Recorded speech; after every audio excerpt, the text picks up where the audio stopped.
वृंदावन की रज को मस्तक पर धारण ना करता हो, श्री माँ यमुना जी में आचमन ना किया हो, तो वृंदावन जाने का कोई मतलब नहीं है।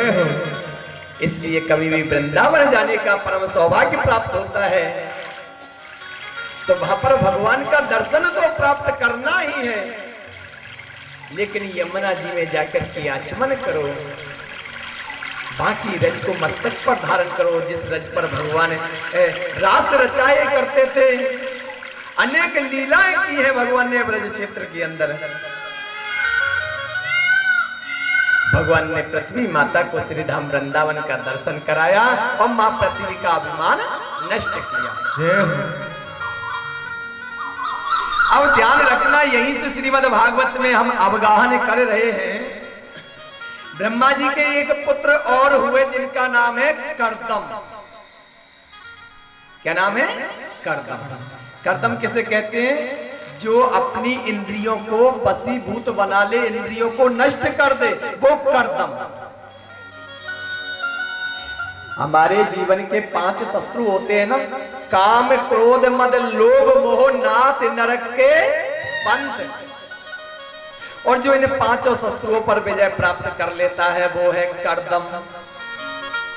जो इन इंद्रियों को अपने वशीभूत बना ले वही कर्दम है। कर्दम ऋषि जब बड़े हुए तो एक दिन ब्रह्मा जी ने कहा, पुत्र आप विवाह कर लीजिए। कर्दम ऋषि बोले, पिताजी हमें विवाह नहीं करना, हम तो आजीवन ब्रह्मचर्य पालन करेंगे और भगवान का भजन करेंगे। वन को चले गए कर्दम ऋषि। वन में जाकर के बहुत समय तक भगवान का दर्शन किया, भजन पूजन किया। अब एक दिन अपनी कुटिया में बैठे हुए थे कर्दम ऋषि, उनके नेत्र खुले हुए थे। तो जैसे उनके नेत्र खुले तो उन्होंने एक दृश्य देखा, बड़ा अद्भुत दृश्य देखा। कर्दम ऋषि ने क्या देखा कि उनकी कुटिया में ऊपर घोंसले बने हुए हैं और उन घोंसलों में जितने भी पक्षी रहते हैं वो अपने परिवार के साथ में कलरव कर रहे हैं, बड़े प्रसन्नता से अपने परिवार के साथ में रहते हैं।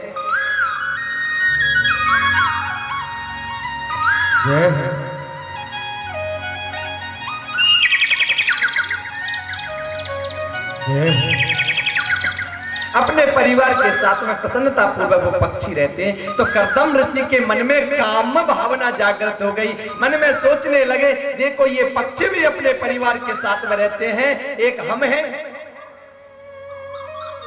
जो यह भगवान के भजन में लगे हुए हैं, अकेले पड़े हुए हैं। हमारा भी परिवार होना चाहिए। और जब ये विकार उत्पन्न हुआ प्रभु कर्दम ऋषि के मन में, तो आज तक भगवान का भजन कर रहे थे कि प्रभु की सानिध्य मुझे प्राप्त हो जाए, गोविंद के चरणों का दर्शन प्राप्त हो जाए। परंतु आज भजन वापस पलट दिया कर्दम ऋषि ने। आज भजन प्रारंभ किया किसके लिए? कि प्रभु की कृपा से मेरा विवाह हो जाए। बोलो राधे राधे। विवाह के लिए भजन प्रारंभ कर दिया।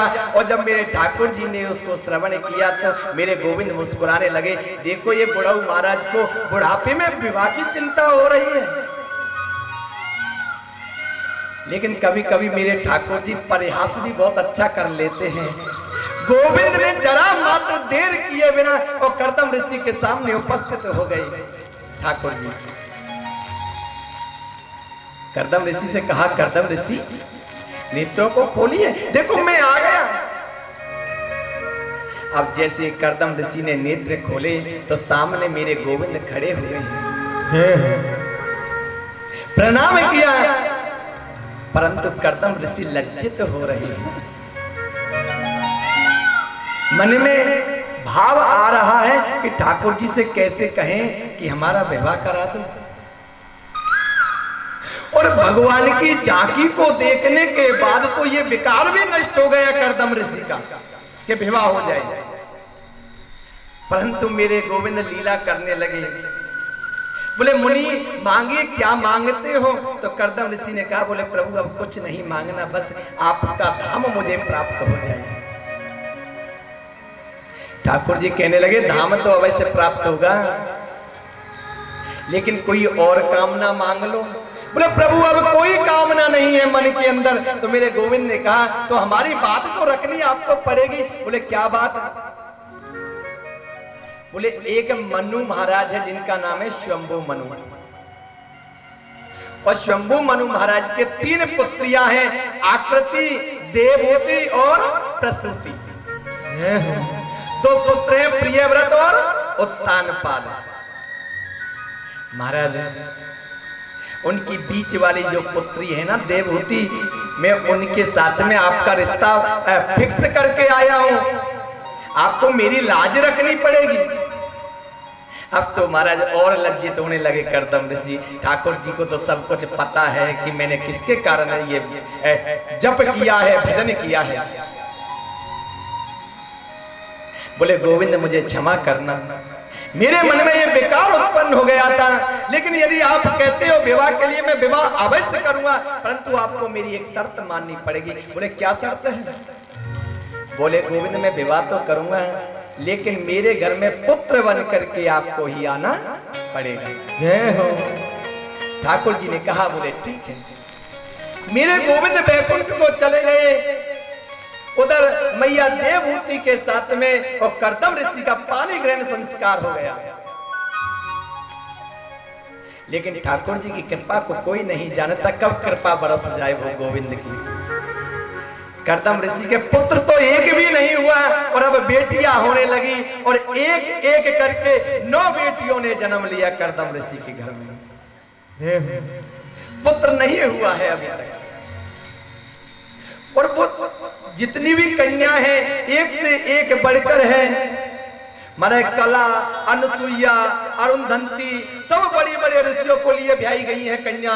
कोई मरीचि के लिए, कोई कश्यप के लिए ब्याई गई है महाराज, कोई वशिष्ठ मुनि के लिए ब्याई गई है। एक दिन करदम ऋषि कहने लगे गोविंद तेरी लीला को कोई नहीं जानता, मैंने कहा था पुत्र बन करके आना, लेकिन अभी तक कोई पुत्र नहीं आया है। भगवान ने करदम ऋषि की विनम्रता को स्वीकार किया, और स्वीकार करके मैया देवहूति के गर्भ में 10वां गर्भ आ गया। प्रसव का वेग 9वें महीने में आया, और उस बालक ने जन्म ले लिया, और उस बालक का नाम था कपिल देव। बोले कपिल देव भगवान की जय हो। कपिल मुनि का प्राकट हुआ, मैंने आपको बताया था कि 24 अवतार की मैं एक एक करके आपको कथा श्रवण कराऊंगा भगवान के 24 अवतारों को। कपिल मुनि का अवतार हुआ। करदम ऋषि जानते थे यही तो मेरे गोविंद हैं। करदम ऋषि ने प्रणाम किया और सीधे वन की ओर गमन कर गए करदम ऋषि, और अपने मन को गोविंद से जोड़ दिया। अब सज्जनों उधर जब कपिल देव का अवतार हुआ, मैया देवहूति ने छोटा सा एक मंच बनाया, और उस मंच पे कपिल मुनि को बैठा दिया। मैया नीचे बैठ गई, लेकिन मैया के मन में वात्सल्य भाव है, क्योंकि हमारी माता कभी नहीं चाहती कि मेरे पुत्र को कोई कष्ट प्राप्त हो, कभी नहीं चाहती। मैया देवहूति कहने लगी बेटा देखो तुम जन्म लेके तो बाहर आ गए, परंतु देखो यहाँ पे सूर्य की किरण पड़ती है, कभी यहाँ पे गर्मी पड़ती है, कभी सर्दी पड़ती है, तुम्हारी कोमल त्वचा इसको स्वीकार कैसे करेगी, सहन कैसे करेगी। जब मैया ऐसे विनम्रता कर रही थी तो कपिल मुनि कहने लगे मैया तुम क्या जानती हो कि प्राणी को बाहर आके कष्ट मिलता है, गर्भ में कोई कष्ट नहीं मिलता। लेकिन माता मैं सत्य कहता हूं, गर्भम वासम समम दुखम नम भूतो न भविष्यति। जीव को जितना कष्ट गर्भ के अंदर मिलता है उतना कष्ट ना तो कभी मिला होगा और ना कभी आगे मिलेगा। जय हो। मैया कहने लगी भैया जरा विस्तार से तो बताओ कैसे कष्ट मिलता है। बोले मैया जब बालक गर्भ में आता है धीरे धीरे वो एक मांस का पिंड बन करके गर्भ में आता है और अपना स्वरूप धारण करता जाता है, और जब उसके अंदर जीव का प्रादुर्भाव हो जाता है अब मैया कभी कोई गर्म चीज खा ले या चटपटी चीज खा ले तो वो उसको जलन होती है, वो तड़फड़ाने लग जाता है वो जीव गर्भ के अंदर। ध्यान करना, माता इस बात से बहुत प्रसन्न होती है। देखो हमारे गर्भ के अंदर बालक घूम रहा है, हिल रहा है, परंतु उस बालक को कष्ट होता है और वो ठाकुर जी से प्रार्थना करता है, हे गोविंद एक बार इस गर्भ से बाहर निकालो, ऐसा भजन करूंगा, ऐसा भजन करूंगा कि पुनः इस गर्भ में ना आना पड़े। भगवान से बहुत प्रतिज्ञाएं करता है वो जीव। और जैसे प्रसव का 9वें महीने में पीड़ा चालू होता है, वो जन्म लेकर के बाहर आ जाता है और जन्म लेकर के आता है तो गोविंद की माया उसको ऐसे लपेट देती है कि जितने भी वो बातें गर्भ के अंदर करता है गोविंद से सब भूल जाता है। फिर क्या होता है पता है? पुनरपि जननम पुनरपि मरणम पुनरपि जननी जठरे शयनम। बार बार मात गर्भ में आना, बार बार जन्म लेना और बार बार मृत्यु को स्वीकार करना, ये आवागमन चला रहता है। तो मैया गर्भ में कोई सुख नहीं मिलता तो मैया कहने लगी कोई बात नहीं है लाला, देख तू बाहर आ गए हो, अब बाहर तो सुख प्रदान है जाएगा। बोले मैया बाहर काहे को सुख? मैया सुख तो ना गर्भ में मिलता है ना बाहर आके मिलता है, ये तो हमारे मन की अभिलाषा है। हमने अच्छे से भोजन कर लिया, सब आनंद आ गया, किसी चीज में हमें नफा मिल गया, बोले आनंद आ गया, खूब धंधा हुआ है।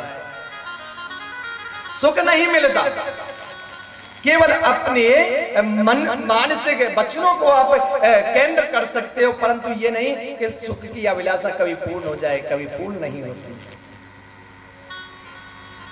व्यक्ति की जरूरतें दिनों दिन बढ़ती जाती हैं, ये नहीं कि वो कम पड़ जाएंगी।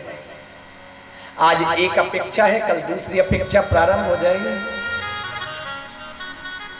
अगर ठाकुर जी के मंदिर में जाओ या प्रांगण में जाओ तो गोविंद से ये मत कहो कि मुझे बेटा दो, बेटी दो, धन दौलत। गोविंद से एक ही बात कहो, जेई विधि होए नाथ हित मोरा, करो सो बेग दास में तोरा।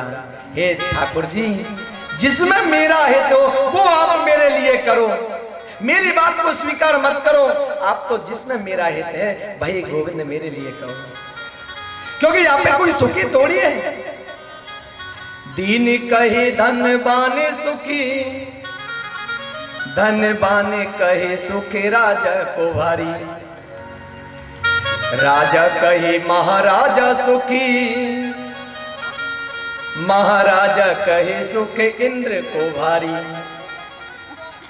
इंद्र कहे चतुरानन को सुख, ब्रह्मा कहे सुख विष्णु को भारी। तुलसीदास विचारे करें, हरि भजन बिना सब जीवे दुखारी। गरीब व्यक्ति सोचता है पैसे वाला सुखी है, उसके पास बहुत संपत्ति है, और पैसे वाला सोचता है महाराज जो हमारे यहाँ के राजा हैं वो सुखी। राजा सोचता है महाराजा सुखी हैं, और महाराजा क्या सोचते हैं? बोले जो देवों का आधिपति है इंद्र वो सुखी है, और इंद्र भी सुखी नहीं है। इंद्र सोचते हैं बोले जो चतुर्थ मुख वाले हैं ब्रह्मा जी वो सुखी हैं, और ब्रह्मा जी कहते हैं भगवान नारायण सुखी हैं। लेकिन तुलसीदास जी कहते हैं कबीरा सब जग निर्धना, धनवंता नहीं कोई, धनवंता सोई जानिए, जको राम नाम धन होए। जिसने प्रभु नाम का धन कमा लिया भाई व्यक्ति धनी है, इसके अलावा कोई धनी नहीं हो सकता।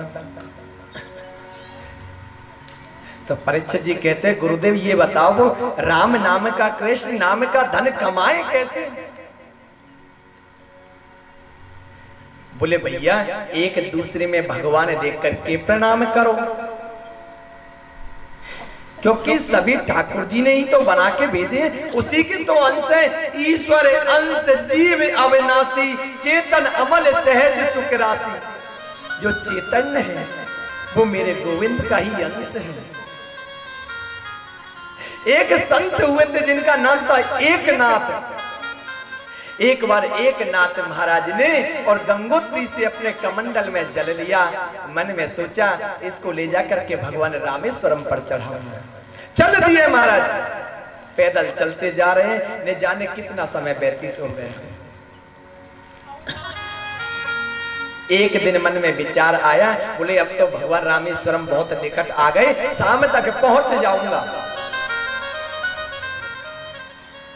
शाम तक जाते जाते इस जल को भगवान के लिए समर्पित कर दूंगा। परंतु सज्जनों, भगवान रामेश्वरम से थोड़ी सी दूर पर उनकी दृष्टि एक गधे पर पड़ी। वो गधा प्यास से व्याकुल होकर तड़प रहा था। अगर उसको जल नहीं मिल रहा है तो वो प्राणों को छोड़ देगा, ये सोच करके भगवान एकनाथ उसके पास गए। जिस जल को लेकर के 6 महीने से चले जा रहे थे भगवान रामेश्वरम पर चढ़ाने के लिए, उस जल को लेकर के गधे के मुंह में डाल दिया। हाथ जोड़ करके बोले, हे भगवान रामेश्वरम, मेरे जल को यहीं से स्वीकार करो। आज उस गधे में से भगवान रामेश्वरम प्रकट हो गए। बोले भक्तवत्सल भगवान की जय हो। भगवान प्रकट हो गए, कहने लगे, एकनाथ तुमने मुझे इस स्वरूप में भी पहचान लिया। बोले, गोविंद तुम कहां नहीं हो, तुम कहां नहीं हो। हरि व्यापक सर्वत्र समाना, प्रेम ते प्रगट हो मैं जाना। ठाकुर जी सभी जगह विराजमान हैं, उनको प्रकट करने के लिए आपके अंदर का प्रेम चाहिए। जिस दिन अंदर का प्रेम गोविंद के लिए समर्पित हो जाएगा तो समझो ठाकुर जी हाथ पकड़ करके आपको अपनी ओर खींच लेंगे। फिर इस 84 में ना तो नीचे ऊपर जाना पड़ेगा और ठाकुर जी अपने लिए समर्पित कर लेंगे। इसलिए एक दूसरे को प्रणाम करो। और प्रणाम कैसे करो? सिए राम में सब जग जानी, करहु प्रणाम जोर जुग पानी। एक दूसरे में गोविंद को समझ करके प्रणाम करो। अगर इस प्रकार से कोई भी व्यक्ति अगर ठाकुर जी का स्मरण करता है तो निश्चित रूप से उसका कल्याण होता है।